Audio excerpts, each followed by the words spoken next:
اللہ کو اور کبیرہ گناہوں سے بچو، کبیرہ گناہوں سے، بڑے گناہوں سے بچو، بڑے گناہوں سے بچو۔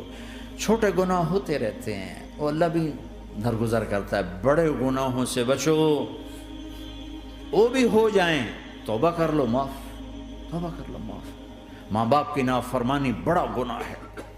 ایک صحابی کی بیگم نے کہا یا رسول اللہ میرے خامند موت کی حالت میں کلمہ نہیں پڑھا جا رہا، علقمہ۔ آپ دوڑے ہوئے گئے، آپ نے کہا بیٹا کلمہ پڑھو، کہا جی نہیں پڑھا جا رہا، بول رہے ہیں، کہا جی پڑھا نہیں جا رہا، کہا کیوں؟ پھر آپ نے ایک دم کہا کوئی ماں باپ میں زندہ؟ کہا جی ماں۔ راضی ہے؟ کہا نہیں ناراض، بلاؤ۔ وہ آ گئیں، آپ نے کہا علقمہ کی اماں تمہیں بچے سے ناراض ہو؟ کہا جی ہاں۔ کیوں ناراض ہو؟ کہا جی اور کچھ نہیں، بہت نیک بچہ ہے، تہجد پڑھتا ہے، روزے رکھتا ہے، قرآن پڑھتا ہے، مجھ سے بدتمیز ہو کے بولتا ہے۔ وہ مجھے ابھی راستے میں بتا رہا تھا ایک ساتھی کہ جی یہاں کے جو بچے ہیں وہ ماں باپ کے ساتھ بہت بدتمیز ہو کے بولتے ہیں۔ پہلا قصور ماں باپ کا، انہوں نے کب ٹائم دیا تھا؟ انہوں کو ٹائم دیا تھا بچوں پر محنت کے لیے؟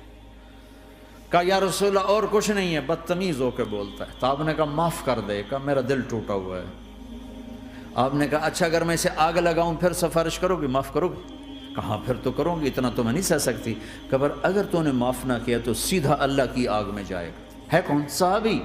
آپ نے کہا اچھا یا رسول اللہ میں معاف کرتی ہوں، میں معاف کرتی ہوں۔ تو آپ نے کہا بیٹا کہو لا الہ الا اللہ، تو اس کے کہا لا الہ الا اللہ اور جان نکل گئی۔ پھر آپ نے اس کا جنازہ پڑھا اور اس کے دفن میں شریک ہوئے، قبر تک گئے۔ پھر آپ نے دفن کے بعد اعلان کیا جس نے ماں باپ کو دکھ دیا اس پہ اللہ کی لعنت، فرشتوں کی لعنت، زمین آسمان کی لعنت۔ نہ نماز قبول ہے، نہ روزہ قبول ہے، نہ صدقہ قبول ہے۔ کبیرہ شراب سے بچو، نشوں سے بچو، جھوٹ سے بچو، جھوٹ سے بچو، جھوٹ سے بچو، جھوٹ سے بچو۔ میرے نبی نے فرمایا میرا امتی ہر گناہ کر سکتا ہے، ایک جھوٹ نہیں بول سکتا، ایک دھوکہ نہیں دے سکتا۔ دھوکہ نہ دو، خاص طور پر یہاں کے لوگوں کو دھوکہ دینا تو بہت بڑی گراوٹ ہے۔ یہاں کی حکومت نے تمہارے ساتھ کیا کچھ نہیں کیا، تم انہی کو دھوکہ دو۔ ٹیکس بچانے کے لیے جھوٹ بولو، کتنے پیسے بچا لو گے؟ جھوٹ بول کے تم نے سارا ملک بچا لیا تو اللہ کی قسم گھاٹے کا سودا۔ پیسہ نہ بچاؤ، سچ کو بچاؤ۔ سچ پراپرٹی ہے، پیسہ پراپرٹی نہیں ہے، سچ پراپرٹی ہے۔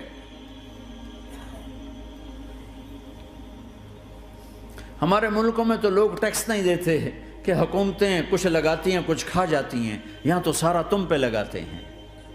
کیوں جھوٹ بولتے ہو؟ کیوں دھوکہ دیتے ہو؟ احسان دانش کی کتاب زندگی میں ایک واقعہ میں نے پڑھا کہ جب انگریز کی حکومت تھی ہندوستان پہ تو ایک دلی میں ایک گرو تھا جو جیب کترا تھا، اس کے آگے چیلے تھے جو جیب کاٹ کے کمائی دیتے تھے۔ تو ایک دن ایک اس کا چیلا یعنی ایک لڑکا 2 روپے لے کر آیا، تو اس کے ٹیچر نے اس کو ڈانٹا کہ اتنے تھوڑے پیسے آج لائے ہو، صرف 2 روپے۔ تو اس نے کہا استاد جی آج بڑا موٹا مال پکڑا تھا، آج ایک انگریز کی جیب کاٹی تھی، بڑے پیسے تھے۔ لیکن جب میں 4 قدم چلا تو مجھے خیال آیا کہ اگر قیامت کے دن عیسیٰ علیہ السلام نے میرے نبی کو تانا دے دیا، گلہ دے دیا کہ آپ کے امتی نے میرے امتی کی جیب کاٹی تھی، تو پھر میں اپنے نبی کو کیا جواب دوں گا؟ اور میرا نبی میری وجہ سے شرمندہ ہو کہ بس اس شرم میں جا کر میں نے اس کو واپس دے دیے اور یہ اپنے کے 2 روپے کھسکا کے لایا ہوں۔ تو وہ گرو نے اس کو 10 روپے انعام دیا کہ بیٹا یہ تیرا آج کا انعام ہے کہ تو نے خوب کیا۔ تو تمہارا ان لوگوں سے واسطہ ہے، عیسیٰ علیہ السلام تانا دے بیٹھے تو کدھر جاؤ؟ جھوٹ نہ بولو چاہے سب کچھ دینا پڑ جائے، جھوٹ بول کے پیسہ نہ بچاؤ، دھوکہ دے کے کاغذات نہ بناؤ۔ یہاں کی لڑکیوں سے اس لیے شادی کرنا کہ میرے کاغذات بن جائیں، اللہ کے واسطے ایسی ذلت کے کام نہ کرو۔ میرے نبی نے فرمایا جس نے دھوکہ دیا میری امت سے نکل گیا۔ نماز چھوڑنے پر کہا اس نے کفر کیا، جس نے نماز چھوڑی کفر کیا، اور جس نے دھوکہ دیا میری امت سے نکل گیا۔ من غش فلیس منا، جھوٹ نہ بولو، دھوکہ نہ دو، سب کچھ چلا جائے جانے دو، سچ کا ساتھ نہ، سچ کا ساتھ۔ ابن خراش رحمۃ اللہ علیہ کے بارے میں مشہور تھا، زندگی بھر کبھی جھوٹ نہیں بولا۔ حجاج کا زمانہ، ان کے 2 بیٹے حجاج کے خلاف جنگ میں شریک ہو گئے، پھر ان کو شکست ہوگی، وہ بھاگ گئے، پھر چھپتے چھپاتے گھر پہنچ گئے۔ سی آئی ڈی نے بتایا کہ وہ گھر آ گئے، تو حجاج نے کہا آج ابن خراش کا امتحان لوں گا۔ ان کو بلا لیا، کہنے لگا ابن خراش، وہ تیرے 2 بیٹے ہمارے خلاف جنگ میں شریک ہوئے تھے، وہ پہ بھاگ گئے تھے، ان کی کوئی خبر ہے کہاں ہے؟ تو انہوں نے مسکرا کر فرمایا کہ حجاج، زندگی موت تو اللہ کے ہاتھ میں، گھر آ چکے ہیں، گھر میں ہیں، ابھی یہیں چھوڑ کے آیا ہوں۔ تو حجاج نے کہا تیرے سچ پر تیرے بیٹے تجھے ہدیہ کرتا ہوں، اگر تو جھوٹ بولتا تیرا سر بھی اڑا دیتا، تیرے بچوں کا سر بھی اڑا دیتا، تیرے سچ پہ تجھے تیرے بیٹے تحفہ دیتا۔ مسلمان جھوٹ نہیں بولتا۔ چند پاؤنڈ کی خاطر تم کاغذات میں ہیرا پھیری کرو، ڈرو اس دن سے جس دن اللہ کے سامنے کھڑا ہونا ہے۔ یہاں کے پیپر بنانے کے لیے یہاں کی لڑکیوں کو دھوکہ دو، ڈرو اس دن سے جس دن اللہ کے سامنے کھڑے ہونا ہوگا۔ عیسیٰ علیہ السلام کا تانا اگر گلا آ گیا نبی کو تو کدھر جاؤ گے؟ سچ کے ساتھی بنو، سچ کے ساتھی بنو، سچ کے ساتھی بنو۔ ٹیکس دینا پڑے دو، دینو، تم پہ خرچ ہوتا ہے۔ ایک طرف 4 پیسے ہیں، ایک طرف سچ ہے، کہ مسلمان سچ بولتا ہے، جھوٹ نہیں بولتا۔ ایک دفعہ سہارنپور میں جھگڑا ہو گیا، ایک جگہ تھی ہندوؤں کی، مسلمانوں نے قبضہ کیا ہوا تھا، تو ہندوؤں نے کیس کر دیا، انگریز کا زمانہ تھا، عدالت میں۔ وہ مسجد بنانا چاہتے تھے، ہندو مندر بنانا چاہتے تھے، تو دونوں طرف بات تپی ہوئی۔ تو آخر وہ جج نے کہا بھائی کوئی ایسا آدمی ہے، ہندوؤں سے کہا، جو گواہی دے دے تو اس کی گواہی تم قبول کر لو گے؟ اور مسلمانوں سے بھی پوچھا، تو ہندوؤں نے کہا جی ہاں، مفتی مظفر حسین صاحب اگر گواہی دے دیں کہ زمین مسلمانوں کی ہے تو ہم دے دیں گے۔ تو مسلمان بڑے خوش ہو گئے، مفتی مظفر تو آخر مسلمان ہے تو ہمارے حق میں گواہی دے گا، تھا ان کا قبضہ ناجائز۔ تو جب وہ عدالت میں تشریف لائے، مسلمان بڑے اطمینان کا، ہن جناب ساڈے حق وچ فیصلہ ہونا ہے، چونکہ آج کل صرف سچ کو کون دیکھتا ہے۔ تو انگریز جج نے پوچھا ہاں جی مفتی صاحب آپ کیا کہتے ہیں؟ فرمانے لگے دیکھو جج صاحب، یہ زمین ہندوؤں کی ہے اور مسلمانوں نے قبضہ کیا ہوا ہے۔ تو مسلمانوں نے گالیاں نکالنی شروع، وہ یہودیوں والا بن گیا نا، گالیاں نکالنی شروع کر دی۔ تو انگریز جج نے کہا آج مسلمان ہار گئے اور اسلام جیت گیا۔ آج مسلمان ہار گئے اور اسلام جیت گیا۔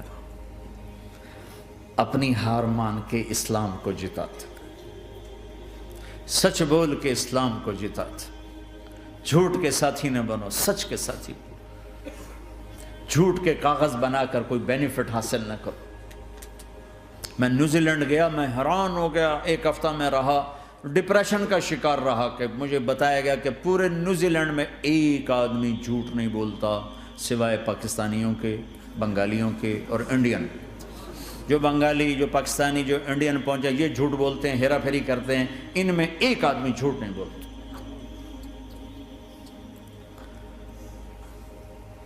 سچ تو ایک عالمی صفت ہے، جو اللہ کو نہیں مانتا وہ بھی کہتا ہے سچ بہت اعلیٰ چیز ہے۔ اور تمہیں تو تمہارا نبی کہہ رہا ہے الصدق ینجی والکذب یہلک، سچ نجات دیتا ہے، جھوٹ ہلاک کرتا ہے۔ آپ تشریف لے جا رہے تھے، آپ کو آواز آئی یا رسول اللہ، آپ نے ادھر ادھر دیکھا، کوئی نظر نہیں آیا، پھر آواز آئی یا رسول اللہ، پھر آپ نے دیکھا تو ایک ہرنی آپ کو پکار رہی تھی، ہرنی، وہ بندھی ہوئی رسی کے ساتھ۔ تو آپ اس کے قریب گئے، کیا ہوا؟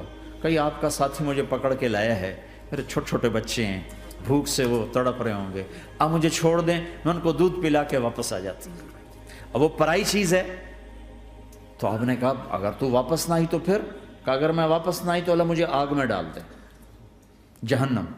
تو آپ نے اس کی رسی کھول دی اور خود وہیں بیٹھ گئے۔ وہ دوڑتے دوڑتے پہاڑوں میں غائب ہو گئے اور آپ وہیں بیٹھے رہے۔ کچھ دیر کے بعد آپ نے دیکھا وہ پہاڑ سے اتر کر آ رہی تھی کہ یا رسول اللہ میں حاضر ہو گئی. تو آپ نے اس کو رسی سے باندھ کے وہیں کھڑا کر دیا اور خود وہیں بیٹھ گئے. تھوڑی دیر ہوئی تو وہ آ گئے شکاری جو نے شکار کیا تھا. تو آپ نے کہا, ان کا نام کوئی نہیں موجود, تو آپ نے کہا میرے بھائی میری ایک درخواست ہے, آپ پوری کریں گے؟ کہ یا رسول اللہ کیوں نہیں؟ کہ یہ ہرنی مجھے ہدیہ کر دو. کہ یا رسول اللہ سب کچھ آپ کا ہے. کہ بس مجھے ہرنی چاہیے. کہ آپ لے لیں. تو آپ نے اس کی رسی کھولی کہ جا بیٹی اپنے بچوں کے پاس موج کر. سچ نجات دیتا ہے, جھوٹ ہلاک کرتا ہے. تو اس نے یوں آپ کے سامنے سر جھکایا شکریہ کا اور 4 قدم دوڑی, پھر پیچھے مڑی, پھر آپ کو دیکھا, پھر یوں سر جھکایا, پھر آگے گئی, پھر تھوڑی دور گئی, پھر اس یوں پیچھے مڑی, پھر آپ کو دیکھا, پھر یوں سر جھکایا, پھر جہاں تک وہ نظروں سے اوجھل نہیں ہوئی وہ آپ کو مڑ مڑ کے یوں سلام کرتی گئی. سچ تو ایک ہرنی کو نجات دے گیا, تمہیں نہیں دیکھا. تمہیں کس پاگل نے کہا جھوٹ بول کے پیسہ بچاؤ, جھوٹ بول کے کاغذ بناؤ, دھوکے دے کے پیپر بناؤ؟ اللہ کے واسطے اس حقارت والی سوچ سے نکلو, انسانیت پر داغ نہ بنو, ان کے قدردان بنو جنہوں نے تمہیں پاسپورٹ دیے, جنہوں نے تمہیں تعلیم کے مواقع دیے, تمہیں ہر شے میسر کی, اور آخری ممکن حد تک تمہیں ظلم سے بچانے کی کوشش کی. محسن کے اوپر کیوں آئے تھے اس دیس میں؟ آئے ہو تو پھر دھوکے سے بچو. جھوٹ, مسلمان کہیں بھی ہو دھوکے سے بچتا ہے. کیا اپنے پیٹ سے کپڑا اٹھانا کہ حرم بیت اللہ کے اندر جیبیں کٹتی, بیت اللہ کے اندر جیبیں کٹتی, اور حاجی بیچارے کتنی دفعہ فریادیں کرتے ہوئے نظر آئے کہ جیب کٹ گئی, جیب کٹ گئی. بیت اللہ کے اندر, مسجد نبوی کے اندر